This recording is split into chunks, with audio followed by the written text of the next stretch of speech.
Hello दोस्तों, मैं अदिति की वाणी यूट्यूब चैनल से। दोस्तों, आज मैं आपके सामने विमल यदुवंशी जी की पुस्तक मेट्रो लेडी कहानी संग्रह की एक कहानी सुनाने जा रही हूँ।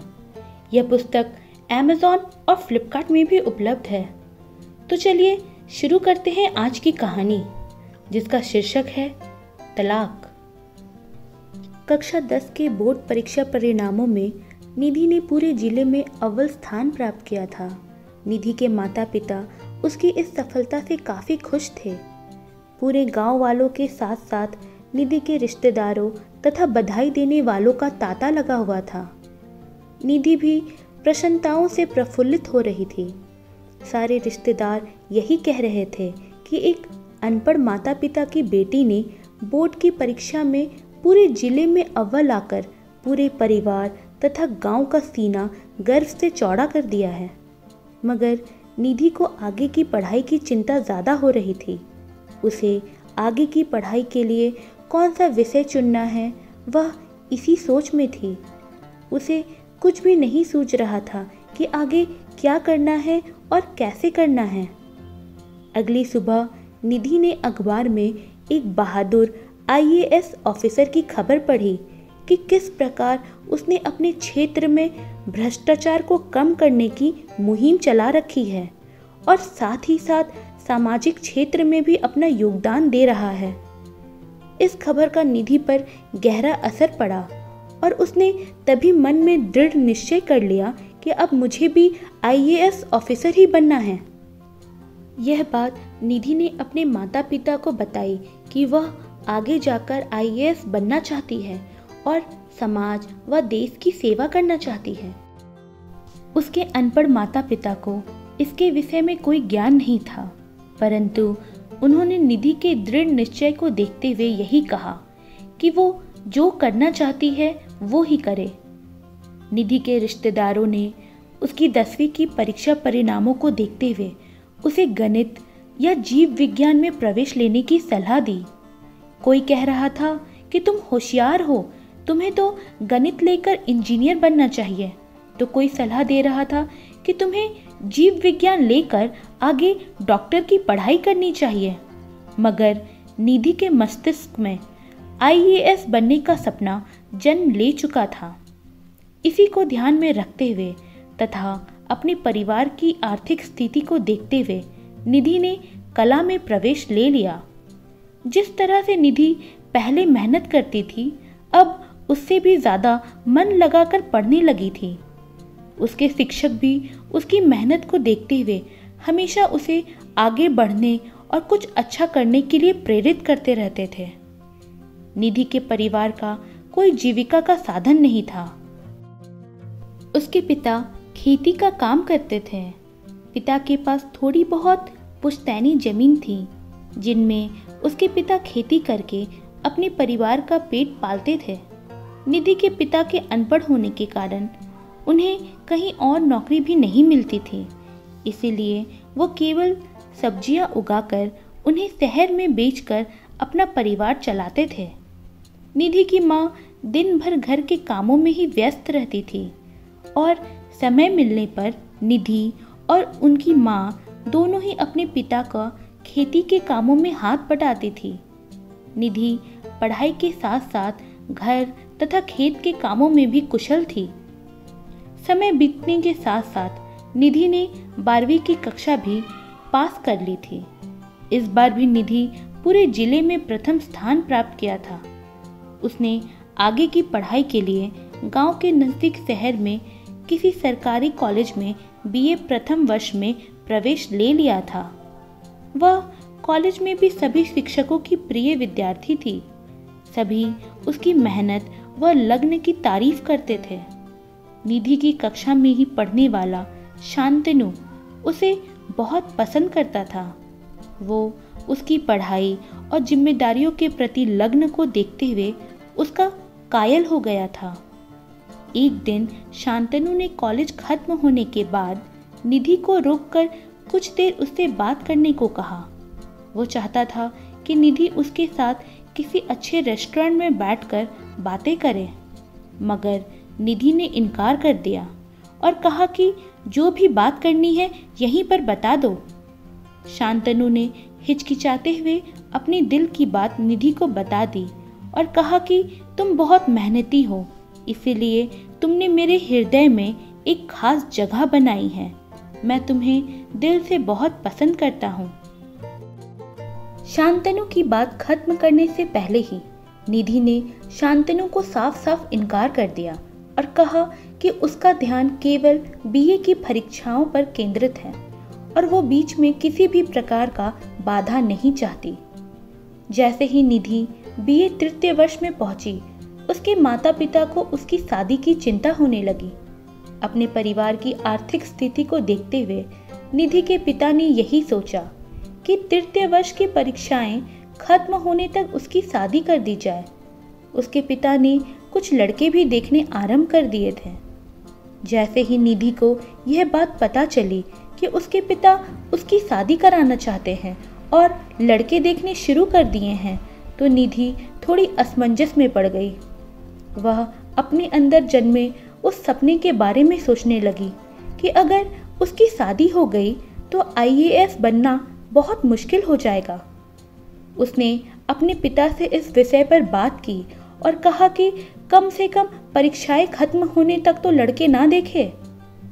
उसके पिता ने हामी तो भर दी, मगर निधि शादी के बारे में सोच सोचकर परेशान होती रही। समय बीतते बीतते बीए अंतिम वर्ष की परीक्षाएं भी समाप्त हो चुकी थी। परीक्षाएं समाप्त होने के बाद निधि के पिता ने फिर से लड़के तलाशने शुरू कर दिए थे। वो प्रतिदिन किसी न किसी गांव में जाते और लड़के देख कर आते थे। कुछ लड़के निधि के पिता को पसंद आ रहे थे, मगर किन्हीं न किन्हीं कारणों से बात आगे नहीं बढ़ पा रही थी। जो लड़के किसी सरकारी नौकरी या निजी कंपनी में कार्य करते थे, उनकी तरफ से दहेज की मांग इतनी अधिक थी कि उन्हें पूरी कर पाना निधि के पिता के लिए असंभव था। निधि के पिता की चिंता बढ़ती जा रही थी। निधि की माँ भी शादी को लेकर काफ़ी चिंतित रहती थी।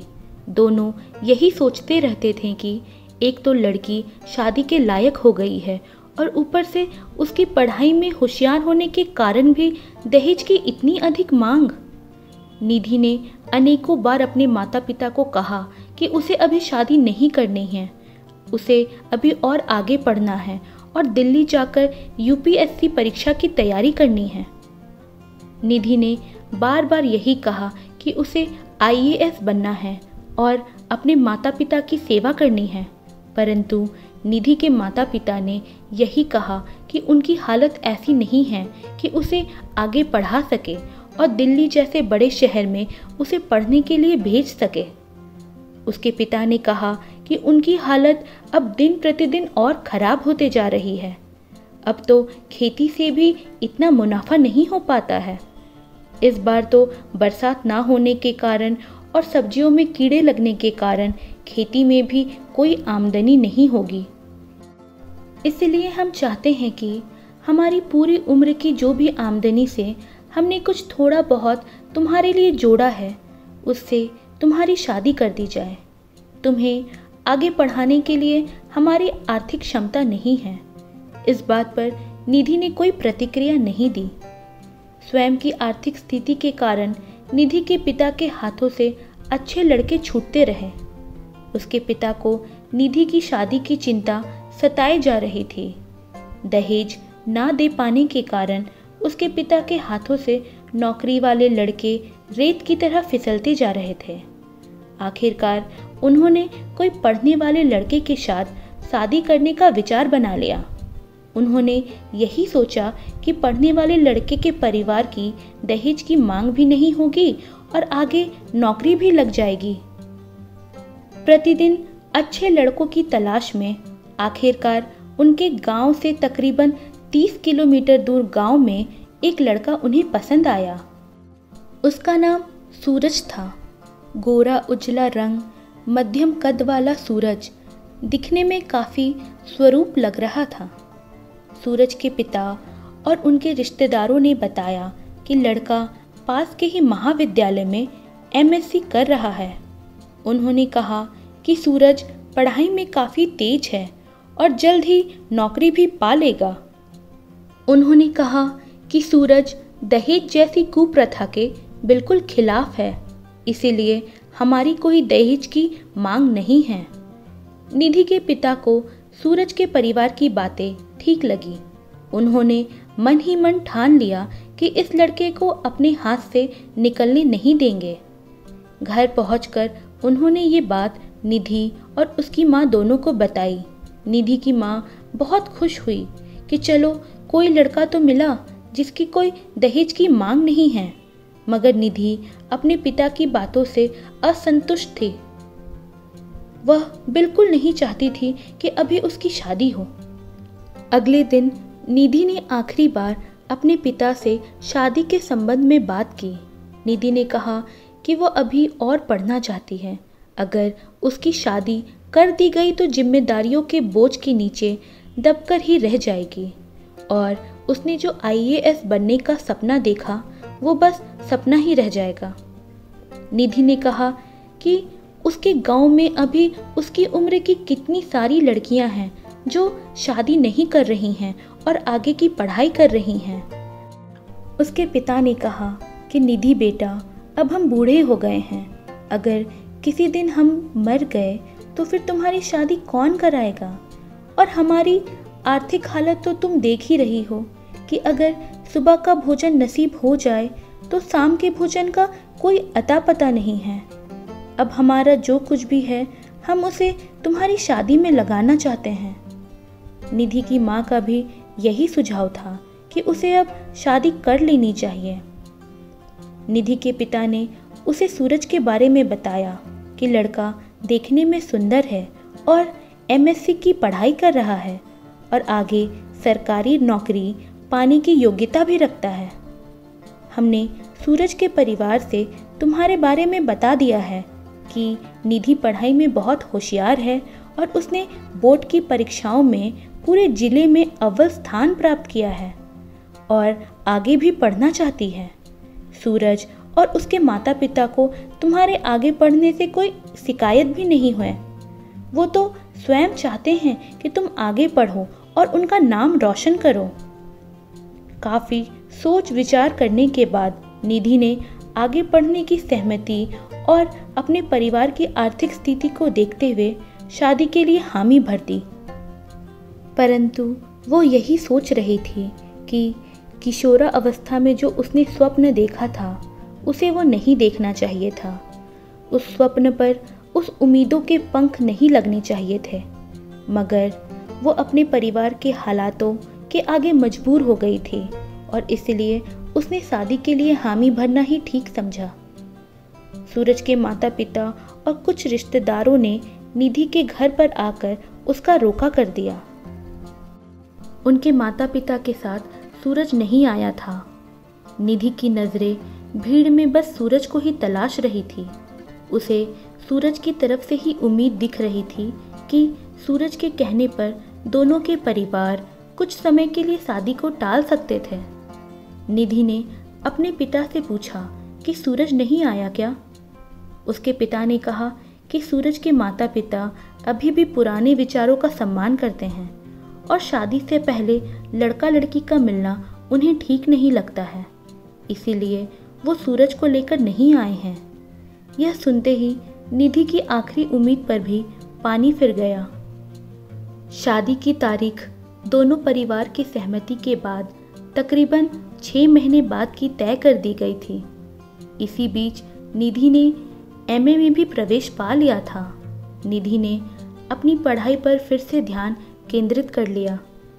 कहते हैं कि समय बीतते हुए पता ही नहीं चलता और समय बीत जाता है। यही निधि के साथ भी हुआ। कुछ समय बाद ही शादी की तारीख नज़दीक आ गई थी। निधि के माता पिता शादी को लेकर काफ़ी खुश थे। उन्होंने अपने जीवन भर की जोड़ी हुई कमाई से सूरज के लिए एक हीरो होंडा मोटरसाइकिल खरीद ली थी। निधि दहेज के बिल्कुल खिलाफ थी। उसने अपने पिता को कहा कि जब सूरज के परिवार से किसी भी प्रकार की दहेज की मांग नहीं की गई है तो आप क्यों ये खरीद कर लाए हैं? उसने अपने पिता को मोटरसाइकिल वापस करने को कहा, मगर निधि के पिता ने इनकार करते हुए यही कहा कि बेटा, उन्होंने तो कोई मांग नहीं की है, मगर मैं अपनी खुशी से सूरज को ये देना चाहता हूँ। शादी का दिन आ गया था और उस दिन पहली बार निधि ने सूरज को देखा। सूरज नीले रंग के सूट में बहुत सुंदर दिख रहा था। लाल रंग की टाई जो सूरज ने पहनी हुई थी वो सूट पर खूब जच रही थी। सूट की जेब में सूरज ने एक नीले और लाल रंग की कलम भी लगाई हुई थी। देर रात तक रस्मों के साथ शादी संपन्न हो गई। दोनों परिवार ने मिलकर भोजन किया। दोनों परिवार अत्यंत खुश थे। निधि और सूरज भी काफ़ी खुश थे।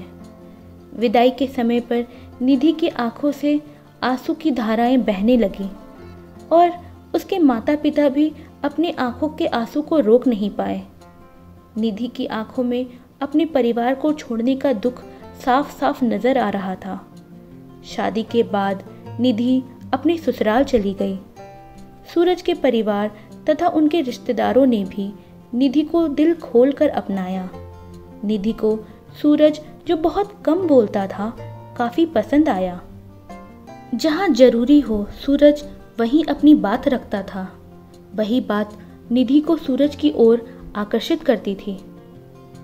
निधि ने भी अपने ससुराल पक्ष को किसी प्रकार का कोई शिकायत का मौका नहीं दिया और उसके ससुराल पक्ष ने भी निधि को किसी प्रकार का कोई कमी नहीं होने दी। निधि को किसी भी बात के लिए रोका टोका नहीं जाता था। निधि ने भी अपने ससुराल पक्ष को किसी प्रकार का शिकायत का कोई मौका नहीं दिया और उसके ससुराल पक्ष ने भी निधि को किसी प्रकार की कोई भी कमी नहीं होने दी। निधि को किसी भी बात के लिए रोका टोका नहीं जाता था। निधि ने अपने ससुराल पक्ष की जिम्मेदारियां भी उठा ली थीं और उन्हें भी पूरी लगन और निष्ठा से निभा रही थी। मगर इन सब के बीच निधि को बस इस बात का मलाल था कि कहीं ना कहीं उसकी पढ़ाई में रुकावट जरूर आ रही थी। वो अब बहुत कम समय पढ़ने में दे पाती थी। सूरज भी अपने दिन भर के कामों में लगा रहता था। वो दिन भर खेतों में काम करता था और फिर घर आकर स्नान करता था और कमीज की जेब से पेन लगाकर कुछ पढ़ने के लिए बैठ जाता था। एक दिन निधि ने सूरज से पूछा कि आप कभी कॉलेज क्यों नहीं जाते हैं? आप पूरा दिन खेत और गांव में ही बिताते हैं और बाकी समय घर पर व्यस्त रहते हैं। इस बात पर सूरज ने निधि को किसी भी प्रकार का कोई प्रतिक्रिया नहीं दी और मित्रों से मिलने की बात कहकर गांव में चला गया। निधि ने भी अपना ध्यान पढ़ाई में लगाना दोबारा शुरू कर दिया था। उसे जब भी समय मिलता था वो पढ़ने लग जाती थी। उसका कॉलेज भी पहले की अपेक्षा अब दूर हो गया था, लेकिन वो प्रतिदिन बस में सफ़र करके कॉलेज जाती थी। निधि भी अब एमए द्वितीय वर्ष में पहुंच गई थी। कुछ समय बाद ही निधि के शरीर में बदलाव होने लगे। उसकी सास ने इन बदलाव को देखते हुए एकदम से भाप लिया कि निधि गर्भवती हो गई है। यह बात सूरज तथा उनके रिश्तेदारों और निधि के माता पिता के पास भी पहुंच गई थी। वो सभी यह खबर सुनकर बहुत खुश हुए। सूरज भी काफी खुश रहने लगा था कि वो अब पिता बनने वाला है। निधि वैसे ही अपनी पढ़ाई को लेकर काफी चिंतित रहती थी और ऊपर से इस समय एक माँ बनने की जिम्मेदारी उठाना उसके लिए काफी मुश्किल था। एक तो उसकी अभी एमए की परीक्षाएं होनी थी और पढ़ाई के लिए पर्याप्त समय भी नहीं मिल पाता था और ऊपर से ये सब। परंतु सभी लोगों की प्रशंसाओं को देखते हुए भगवान की मर्जी मानकर उसने इस जिम्मेदारी को भी स्वीकार कर लिया। सूरज के माता पिता अब निधि का अच्छे से ख्याल रख रहे थे और निधि को किसी भी भारी काम के लिए मना कर रखा था। सूरज की माँ बस भगवान से यही आस लगाए बैठी थी कि बस निधि को एक स्वस्थ पुत्र हो जाए और उन्हें एक पोता मिल जाए। कुछ समय बाद ही वह दिन भी आ गया जब निधि ने एमए द्वितीय वर्ष भी अच्छे अंकों से पास कर ली। निधि का भी 9वां महीना चल रहा था। उसे किसी भी समय शिशु आ सकता था। कुछ दिन बाद ही निधि ने एक सुंदर और स्वस्थ सी बच्ची को जन्म दिया। सूरज तथा निधि दोनों के परिवार में खुशी की लहर दौड़ आई। सभी के चेहरों पर रौनक आ गई थी। कुछ दिन बाद बच्ची का नामकरण संस्कार हुआ और सूरज ने बच्ची का नाम अंकिता रखा। इस खुशी के अवसर पर सारे गांव को एक शानदार सामूहिक भोज के लिए आमंत्रित किया गया। दोनों परिवार वालों के चेहरे खुशी से खिले हुए थे, परंतु कुछ समय बीतने के बाद सूरज के परिवार वालों का निधि और उसकी बेटी के प्रति व्यवहार में बदलाव आने लगे। अब धीरे धीरे निधि की सास उसे बेटी के ताने देने लगी। उसकी सास यह कहती है कि हमने एक पोते की उम्मीद की थी तुमसे, पर तुमने इस बच्ची को जन्म दिया है। यह बात निधि को बहुत अजीब लगी। उसने यह बात सूरज के सामने रखी, मगर सूरज ने भी अपनी माँ का ही साथ दिया और कहा कि माँ तो ठीक ही कह रही है। निधि ने ये बात जब सूरज से सुनी तो उसके मन पर गहरा आघात पहुंचा। निधि ने इन सब बातों का जिक्र अपने माता पिता के सामने किया, मगर निधि की माँ ने उसे समझाते हुए यही कहा कि ससुराल में कुछ छोटी छोटी बातें होती रहती हैं, उन्हें गंभीरता से नहीं लेनी चाहिए। निधि यह सब कुछ भूलकर हंसी खुशी रहने लगी। निधि ने एक दिन सूरज से दिल्ली जाकर आईएएस की तैयारी करने की बात कही। सूरज ने दिल्ली जाकर तैयारी करने से साफ इनकार कर दिया और कहा कि तुम यहाँ रहकर भी तो तैयारी कर सकती हो। मगर जब निधि ने उसकी वजह पूछी तो सूरज ने कहा कि अभी तो मेरी भी नौकरी नहीं लगी है, वहाँ का खर्चा उठाने की हमारी क्षमता नहीं है। निधि ने कहा कि नौकरी कैसे लगेगी, ना तो मैंने कभी आपको पढ़ते देखा है, न कभी कॉलेज जाते हुए। नौकरी के लिए पढ़ना पड़ता है और वो तो मैंने कभी देखा ही नहीं। सूरज इस बात पर बिना कुछ कहे वहां से चला जाता है। समय बीतता गया और निधि घर पर ही रहकर घर तथा अंकिता की जिम्मेदारियों के साथ साथ आईएएस की भी तैयारी में लग गई। मगर एक माँ की जिम्मेदारी उठाने के कारण वो अपनी पढ़ाई में पर्याप्त समय नहीं दे पा रही थी और न ही उसे ससुराल पक्ष से किसी भी प्रकार की मदद मिल रही थी और न ही सूरज से उसे किसी प्रकार की सहयोग की उम्मीद थी। सूरज की दिनचर्या में शादी से लेकर अब तक कोई भी बदलाव नहीं था। वो पहले की तरह ही खेतों और मित्रों में व्यस्त रहता था। निधि ने भी संतोष रखा और तैयारी में पूरी तत्परता से लग गई। एक दिन निधि ने अखबार में केंद्र सरकार में उच्च पद की सरकारी नौकरी का इस्तेहार देखा।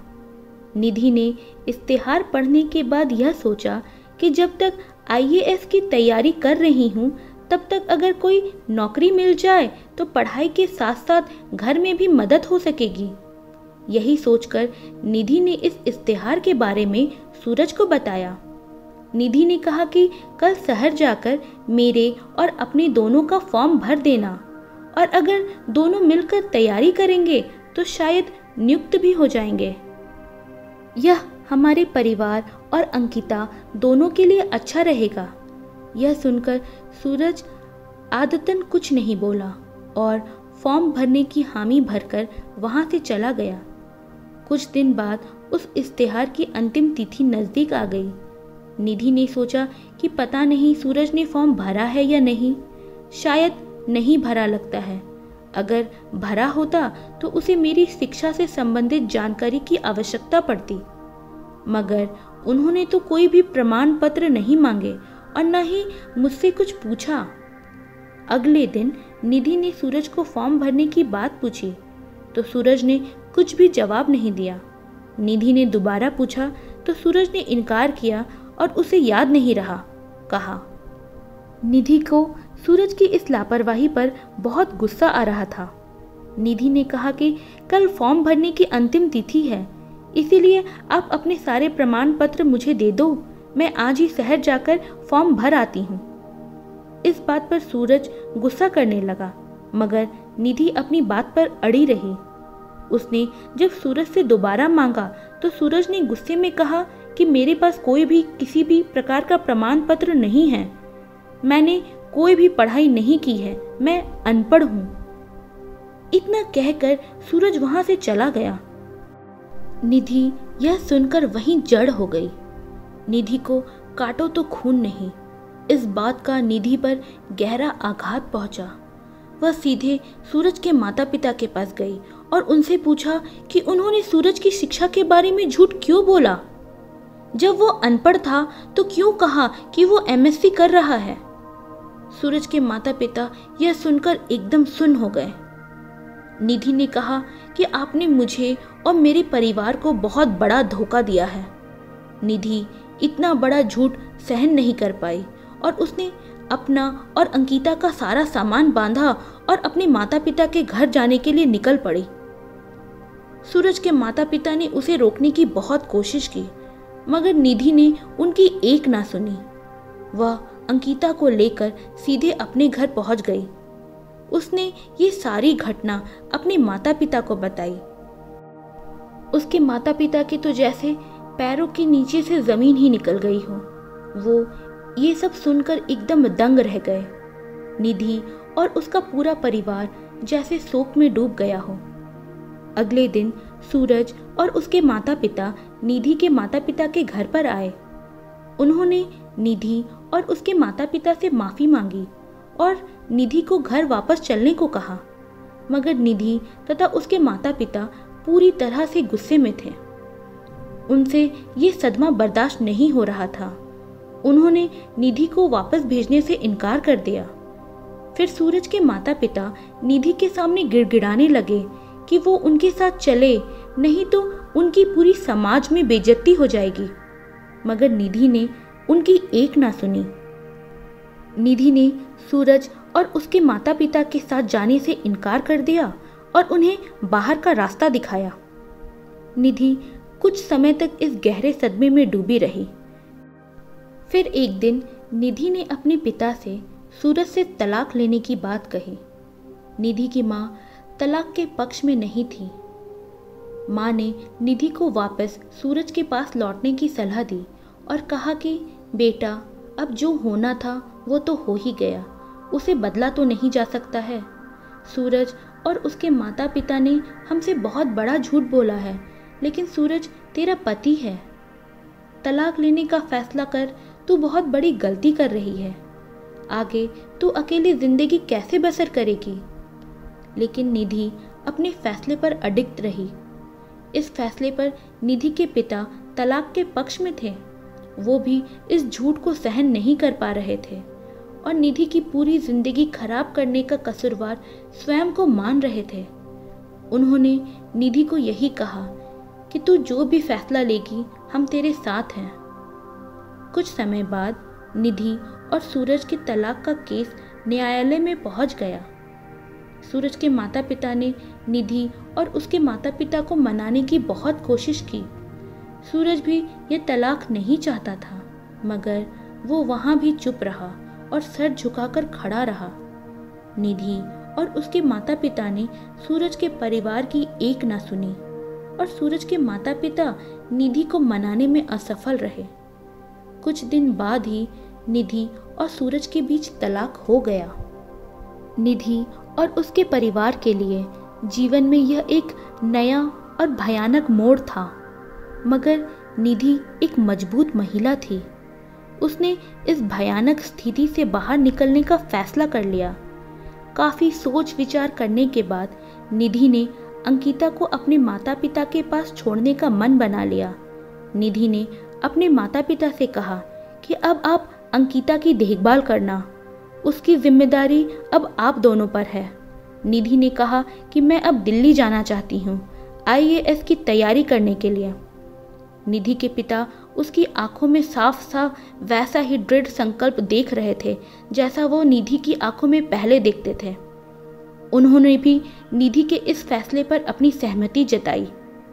अगले ही दिन निधि ने अपना सारा सामान बांध लिया और आंखों में आईएएस बनने का सपना लेकर दिल्ली के लिए रवाना हो गई।